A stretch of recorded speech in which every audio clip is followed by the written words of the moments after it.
By the time you see this, you're probably sedated with turkey tryptophan, you have a fridge full of leftovers, and that watermelon ham you made as an experiment for your vegan family member is rotting in the garbage bin. So you're ready to watch some movies.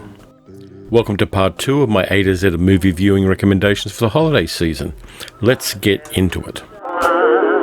In the midnight sky. Shane Black action films are innately cool, except The Predator. The Nice Guys is a cool movie set in 1977 that stars Russell Crowe and Baby Goose. It has all of the Shane Black tropes: sharp dialogue, a smart-ass kid, clever action sequences, events that disassemble the cliches of movie watching, and it's full of the most important thing in movies: entertainment. Enjoy it. It's a great film.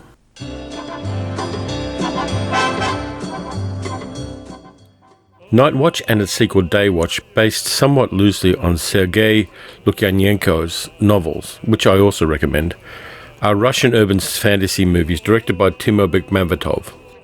You get warring clans of magic users in Moscow, you get vampires, you get gore, you get over-the-top action sequences, and most interestingly of all, you get a cultural viewpoint that's different from the usual Anglo-American worldview. Check it out. There are a couple of variations on it. It was re-edited extensively for the English language dubbed release. Try to find the longer one because it's much, much better. EO11. Much as I like the Steven Soderbergh remakes, I love the Rat Pack original Ocean's 11. It's set in 1960 Las Vegas. A bunch of World War II veterans decide to knock over 5 casinos in a single night. The Sahara, the Riviera, the Desert Inn, the Sands, and the Flamingo. You get Sinatra, you get Dean Martin, Sammy Davis Jr., Peter Lawford, Joey Bishop, Richard Conte, and Angie Dickinson. The movie was made during the day while the Rat Pack played the Sands Casino at night. There's a cool Atomic Age vibe to this movie, and you should check it out. You are a lucky man. The second of Lindsay Anderson's Mick Travis trilogy, which started with If in 1968 and ended with the crazy, surreal Britannia Hospital in 1982. This movie has the redoubtable Malcolm McDowell as Mick, who works in a number of jobs from a coffee salesman to a medical guinea pig to the assistant to a corrupt businessman. It goes to some very strange places. It's enhanced by Alan Price's songs, which are a running commentary on the picaresque action. And this is Lindsay Anderson critiquing Britain's changing role in the world in the second half of the 20th century. It mixes comedy and horror and social comment in a really interesting and unique way. If you haven't seen a Jean Gabon movie, you're in for a treat. He was, for me, one of the great tough guy movie actors. In Pepe Le Moko, he's a French criminal hiding from the cops in the Casbah in Algiers. The cops, led by Inspector Slimane, decide to lure Pepe out of his Casbah sanctuary, using his love of a woman called Gabby who comes to Algiers. This one gives us a really charismatic, nuanced and romantic anti-hero. The Americans remade it twice, in 1938 very successfully as Algiers, starring Charles Boyer, and in 1948 as a musical called Casbah. But, as always, go first for the original movie.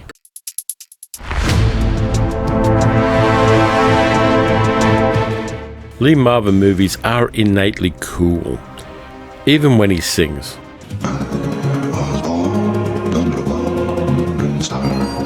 He doesn't sing in Point Blank, which is based on Donald E. Westlake's novel The Hunter.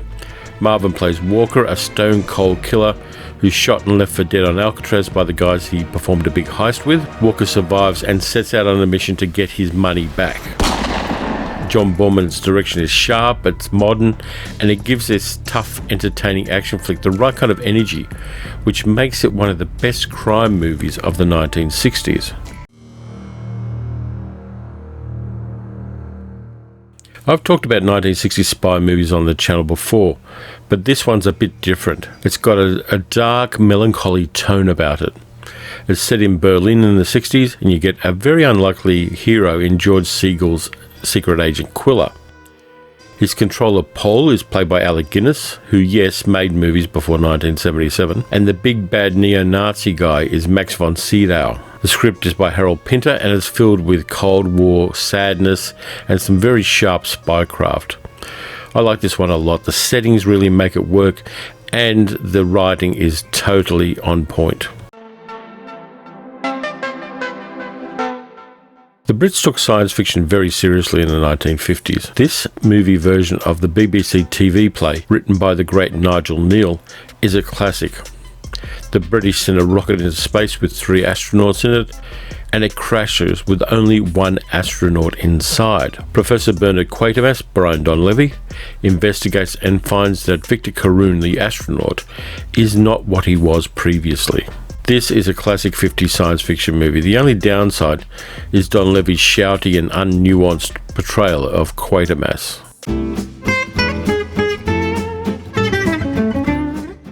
Jules Dassin's Rififi is a classic caper movie. The Stéphanois, played by Jean Sauvé, is a career criminal just released from prison. He plans and executes an ingenious jewelry store robbery. The centerpiece of this movie is the 22-minute robbery, filmed with absolutely no dialogue. Dassin was an American expatriate who was thrown out of Hollywood by the House Un-American Activities Committee, and he studied the French criminal underworld before making the movie, and it benefits from this. It's a classic crime film, and you should check it out.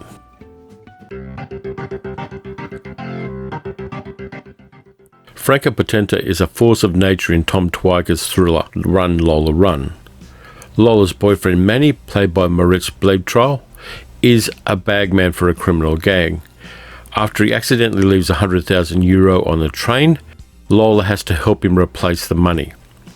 The movie uses some really unusual devices to tell the story. It uses flash forwards, it splits timelines, and time jumps in interesting ways to supercharge the narrative. There was nothing like it when this movie came out, and even today it still works and it still surprises. The Siege of Pinchgut, known in the USA as Four Desperate Men for reasons known only to now dead movie executives, this is one of the best action films ever shot on Sydney Harbour. Aldo Ray is the mandatory imported movie star. Ray and his gang hold Sydney to hostage by aiming the guns on Fort Denison, also known as Pinchgut, at an ammunition ship moored in the harbour. This is a tight, sharp action film, and it's one of the rare movies where you see Sydney as it was in the late 1950s. There are no feature films that really showed Sydney at that period of time, and I was born there. I was born about that time, and for me it's lovely to see what the city was like when I was born. Based on Sam Greenlee's novel, this is one of the most revolutionary and subversive movies that come out of America. The CIA hires their first black agent, who they have sit by the door for display purposes, never knowing that he was learning subversion techniques in order to start a black revolution in America.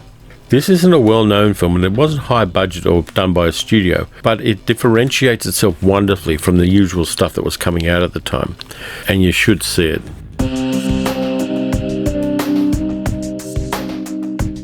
The Thomas Crown Affair works, directed brilliantly by Norman Jewison, using some innovative techniques, enhanced by Haskell Wexler's beautiful cinematography, and boosted into orbit by Michel Legrand's music.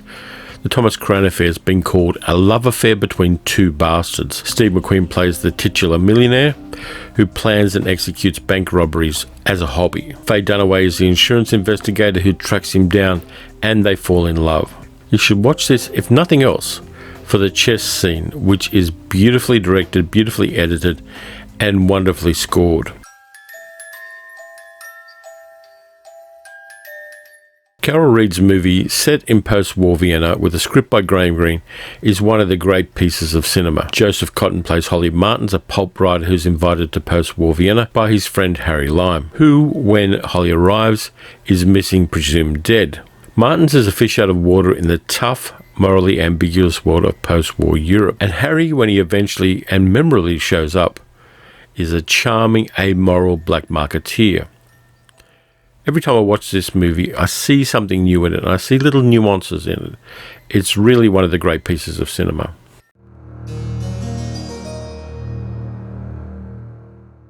Upstream Colour is a challenging film. This weird experimental science fiction movie by Shane Carruth defies explanation, but I'm going to try anyway. It's about a parasite that moves from humans to pigs to orchids. It's a weirdly immersive film which you have to watch closely instead of casually. It has creepy body horror and a deep Lynchian weirdness about it which challenges the viewer to figure out for themselves what's happening. This movie doesn't spoon-feed the audience, which is one of the reasons why I like it.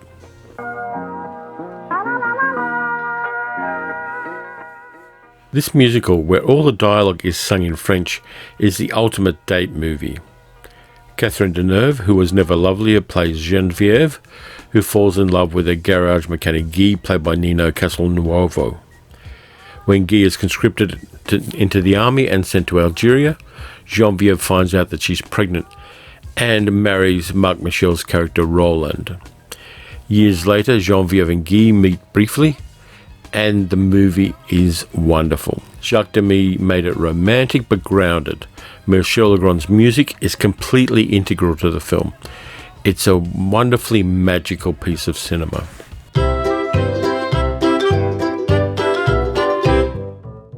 As we all know, children can be creepy.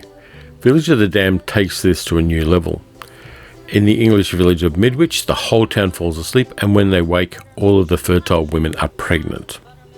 When they grow older, the kids are revealed to be creepy, hyper-intelligent, and a group mind with psychic powers and bad haircuts.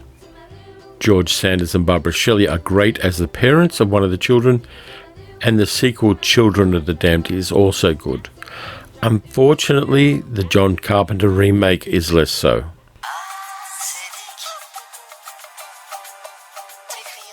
Nobody in the history of everything made more sleazy but entertaining movies than Jess Franco. He has 206 directorial credits on IMDb, and 98% of them are not safe for children. Vampiros Lesbos is an erotic supernatural thriller not unlike a few other movies Franco made in the 1970s. You get what's on the title. A beautiful woman has prophetic dreams of being seduced by a female vampire, whom she later meets.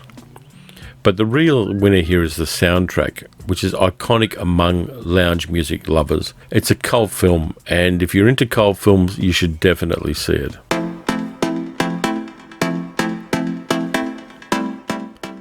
Based on Kenneth Cook's short novel, Waking Fright is a classic Australian movie directed strangely by Canadian Ted Kotcheff. A naive young teacher gets trapped in the town of Bundinyabba on his way to a summer vacation in Sydney. The heat and the oppressive competitive friendliness of the locals drags him downwards into a nightmare of toxic masculinity, kangaroo shooting and drunkenness. Shot in Broken Hill, the movie was recently remade, but the original stabs the dark heart of white Australia in the 20th and, unfortunately, the 21st centuries. With a great supporting cast including Donald Pleasance and Chips Rafferty, it really is a classic of Australian cinema.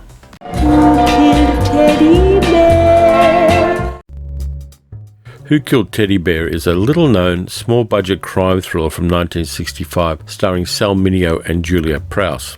In it, Mineo plays Lawrence, a sick puppy who has an unhealthy relationship with his disabled sister. Lawrence is fixated on Nora, played by Julia Prowse, who works in the same nightclub as him. Lawrence's thing is porn and making obscene phone calls.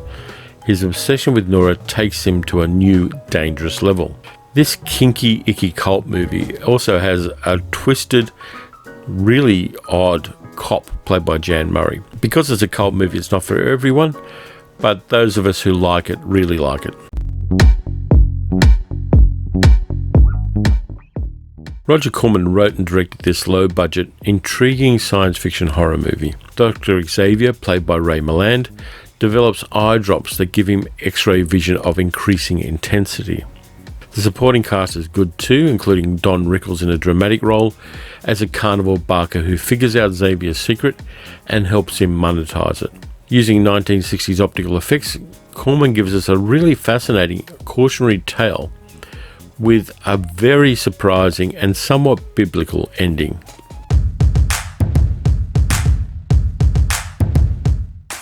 Vin Diesel is probably one of the most hit and miss movie stars since Val Kilmer.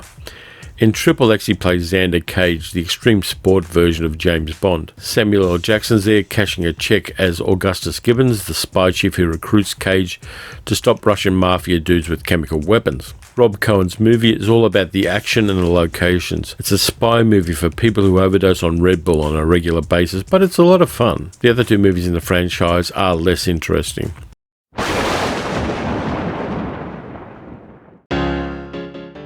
Mel Brooks's love letter to Universal horror movies has all the magic ingredients: Gene Wilder, Madeline Kahn, Marty Feldman, Cloris Leachman, Peter Boyle and Terry Garr, and some wonderfully evocative set designs.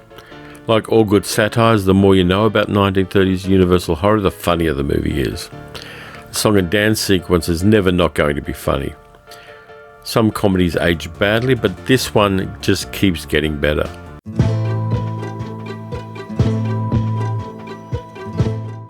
Sidney Pollack's adaptation of Paul Schrader's script is one of my favourite 1970s action movies.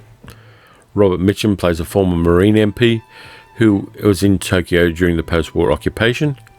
He's brought back to Tokyo by an old friend to investigate the kidnapping of the friend's daughter by the Yakuza. Mitchum's Harry Kilmer confronts his past in Japan and the relationship between himself, his former lover, and her brother, played by Takakura Ken. This is one of Mitchum's best later films. You should check it out.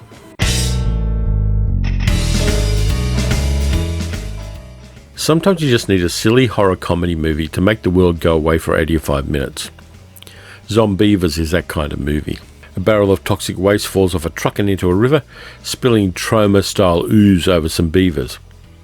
Meanwhile, college students arrive at a wooden cabin in the woods for a weekend of excessive self-medication and sex, and you know the rest. This one works in all the ways you want it to. The beaver puppets are clearly puppets, but that doesn't matter at all. And there's even a cool theme song played over the end credits.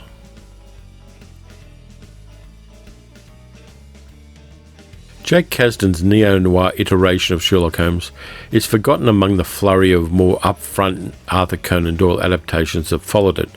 But for me it works. Bill Pullman plays Daryl Zero, a misanthropic genius private eye detective living in Portland, Oregon. His assistant Steve Arlo, played by Ben Stiller, and Zero are hired by a millionaire who is being blackmailed. Zero soon finds out who the blackmailer is, but there's much more to the story. And unlike the original text, the characters and their lives actually matter, and there's humour enough to lift this one above the pack. I rewatched it recently, and it worked for me. So there you go, there's the M to Z of my movie recommendations for the holiday season. If you'd like this video, please click the like button and subscribe, and also hit the notification bell so you can find out when I do more videos. I hope you all have a fantastic 2020 and get everything you need, and I'll see you again in a week with another video. Take care of yourselves.